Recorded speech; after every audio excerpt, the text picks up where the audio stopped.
ହନୁମାନ ଚାଳିଶାର କେତେ ଶକ୍ତି ଅଛି ଚାଲନ୍ତୁ ଜାଣିବା।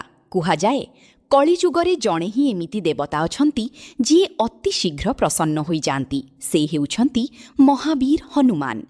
ଗୋସ୍ୱାମୀ ତୁଳସୀଦାସଙ୍କ ଦ୍ୱାରା ରଚିତ ହନୁମାନ ଚାଳିଶା କେବଳ ଏକ ପ୍ରାର୍ଥନା ନୁହେଁ, ବରଂ ଏହା ଏକ ଶକ୍ତିଶାଳୀ ମନ୍ତ୍ର ଅଟେ।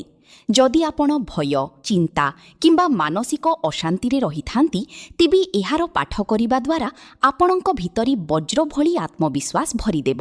ଶାସ୍ତ୍ର ଅନୁସାରେ ହନୁମାନ ଚାଳିଶାର ନିୟମିତ ପାଠ କରିବା ଦ୍ୱାରା ଦୁରାରୋଗ୍ୟ ବ୍ୟାଧି ଏବଂ ସମସ୍ତ ସଙ୍କଟ ଦୂର ହୋଇଥାଏ। କେବଳ ସେତିକି ନୁହେଁ, ଶନିଦେବଙ୍କ କୋପଦୃଷ୍ଟି କିମ୍ବା ଦୋଷରୁ ରକ୍ଷା ପାଇବା ପାଇଁ ଏହା ସବୁଠାରୁ ବଡ଼ କବଚ।